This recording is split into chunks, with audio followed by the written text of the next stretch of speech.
ஒருபுறம் அதிமுக அதிருப்தி எம்எல்ஏக்களான CV. Shanmugam, S P. Velumani ஆகியோர் தனியாக தனது ஆதரவு எம்எல்ஏக்களுடன் ஆலோசனை மேற்கொண்டு வரும் நிலையில் தற்பொழுது அதிமுக பொதுச் செயலாளர் எடப்பாடி பழனிசாமி சட்டமன்றத்திற்கு வருகை தந்திருக்கிறார். அண்மை செய்தியாக நாம் பார்த்துக் கொண்டிருக்கிறோம். கூடுதல் விவரங்களை செய்தியாளர் நௌஷாத் வழங்க நாம் கேட்கலாம்.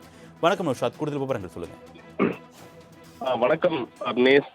தற்போது தமிழக முதல்வர் குறிப்பாக ஜோசப் விஜய் தன்னுடைய இல்லத்திலிருந்து கிளம்பியிருக்கிறார்.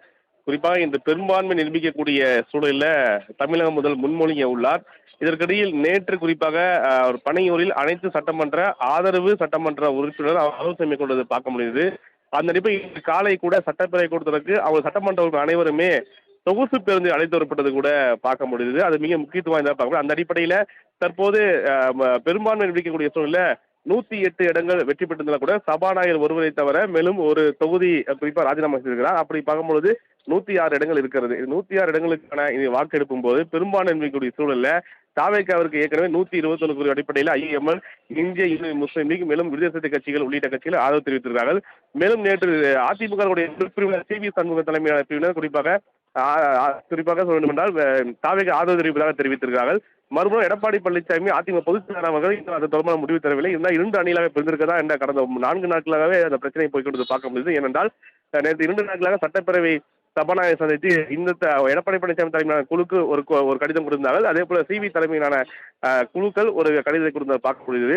இந்த நிலையில் நேற்று ஜோசப் விஜய் அவர்கள் நேற்று நேரடியாக சி.வி. சமூகத்தில் சென்று அவர்கள் வாழ்த்து தெரிவித்து கூட பார்க்க முடியும். இந்த நிலையில இந்த பெரும்பான்மை நிரூபிக்கக்கூடிய நிலையில் தான் தற்போது முதல்வர் ஜோசப் விஜய் அவர்கள் தொடர்ந்து இல்லத்திலிருந்து கிளம்பியிருக்க புறப்பட்டிருக்கிறார். இன்று பெரும்பான்மை நிரூபிப்பாரா, பெரும்பான்மை கட்சியோட ஆதரவுடன் ஆட்சி தொடருமா உள்ளிட்ட பல்வேறு கேள்விக்கு மத்தியில் தான் இந்த கூட்டத்தொடர் நடைபெற இருக்கிறது. அந்த அடிப்படையில் தற்போது எடப்பாடி பழனிசாமி தன்னுடைய ஆதரவு சட்டமன்ற உறுப்பினர் உள்ளே சென்றிருக்கிறார். அடுத்து சி.வி. சண்முகம் தனியே தன்னுடைய ஆதரவு சட்டமன்ற ஆலோசனை மேற்கொண்டிருக்கிறார். இதற்கிடையே 9:30 மணிக்கு இந்த கூட்டத்தொடர் நடைபெற இருக்கிறது. இந்த கூட்டத்தை பொறுத்தவரை மிக முக்கியமாக சபாநாயகர் மிக முக்கியமாக 6 டிவிஷனாக பிரிக்கிறார். டிவிஷன் அடிப்படையில் வாக்கெடுப்பு நடைபெறும் தெரிவிக்கப்பட்டிருக்கிறது. இந்த வாக்கெடுப்பு குரல் வாக்கெடுப்பா நடைபெறுமா, ரகசிய வாக்கெடுப்பா நடைபெறுமா என்ற கேள்வி எதிர்பார்ப்பும் கூடியிருக்கிறது.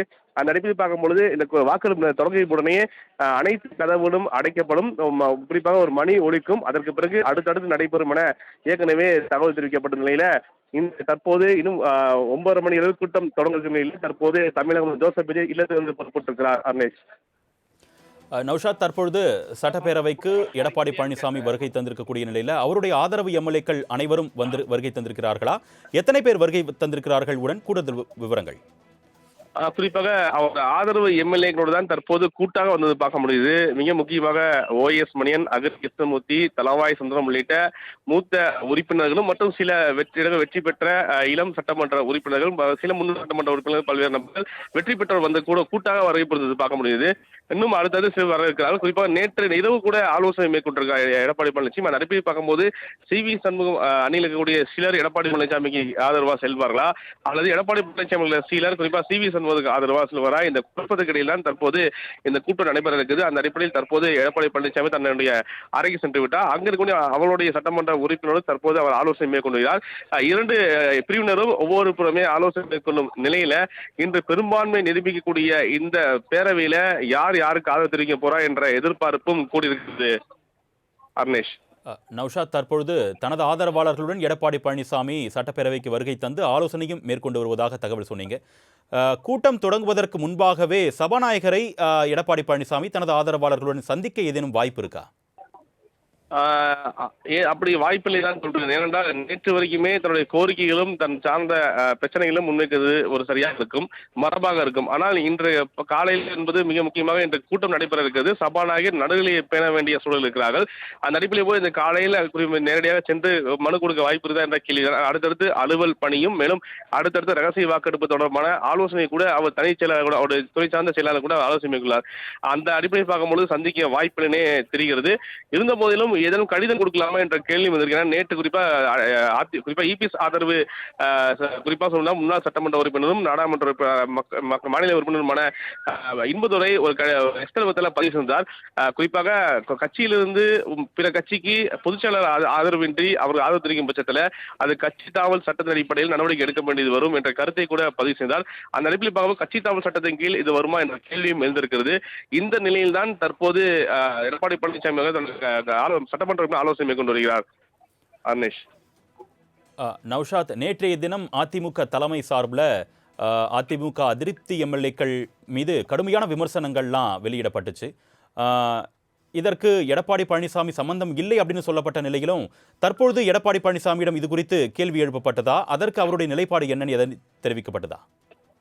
குறிப்பா கடந்த 2 நாட்களாக அதிமுகவை பிளவுபடுத்தும் வேளையில் சி.வி. சண்முகம் செயல்பட்டு வருவதாக, அந்த அடிப்படையில் அதிமுக தொடர்ந்து நீடிக்க வேண்டும், ஒன்றாக இருக்க வேண்டும் என்ற அடிப்படையிலேயே எடப்பாடி பழனிசாமி செயல்பட்டு வருவதாக தான் அந்த அடிப்படையில் கடந்த தேர்தல் பிரச்சாரத்தில் கூட தமிழ்நாடு முழுவதும் 2 கட்ட சுற்றுப்பயணத்தை இது எடப்பாடி பழனிசாமி தான் மேற்கொண்டார். அதனை ஒட்டி தான் பல இடங்களில் வெற்றி பெற முடிஞ்சது. ஆனால் இது இடையில குறிப்பாக கட்சியை துண்டாக்கும் வேலையில் சி.வி. சண்முகம் ஈடுபடுறாரா என்ற கேள்வியை கூட முன்வைத்து பல இடங்களில் தொண்டர்கள் எதிரான கருத்தை பதிவு செய்தார்கள். எடப்பாடி பழனிசாமி ஆதரவான கருத்துக்களை கூட பல இடங்களில் பதிவு செய்தது கூட நம்மால பார்க்க முடிகிறது. இந்த நிலையில் தான் குறிப்பாக கட்சிக்குள் ஏன் பிளவு என்ற பல்வேறு குறிப்பாக அடிமட்டத்துடன் கூட வருத்தப்பட்டிருக்கக்கூடிய காட்சி கூட பார்க்க முடிகிறது. அதிமுக ஒன்று சேர வேண்டும். ஏன்னா இதுக்கு முன்பாக ஓபிஎஸ் அணி, இபிஎஸ் அணி என்ற 2 அணியாக இருந்தது. ஓபிஎஸ் தற்போது திமுக இணைந்து விட்டால் தற்போது மீண்டும் ஒரு பூதாகாரம் முடித்திருக்கிறார் சொல்ற சி.வி. சண்முகம் தலைமையில் ஒரு அணி உருவாகி இருக்கிறது. அது மிக முக்கியமாக எடப்பாடி பழனிசாமி பக்கபலமாக இருந்த அதாவது எஸ்பி வேலுமணி, மேலும் தங்கமணி உள்ளிட்டவர் கூட சி.வி. சண்முகத்தோடு சேர்ந்து அவர் மேற்கொண்டது எடப்பாடி மேலும் பலவீனமாக்கியிருக்கா என்ற கேள்வி வந்ததில்தான் தற்போது இபிஎஸ்க்கான ஆதரவு அதிகரித்திருக்கிறது கட்சிக்குள்ளே. அருணேஷ், உங்களுடைய விரிவான தகவலுக்கு நன்றி நௌஷாத்.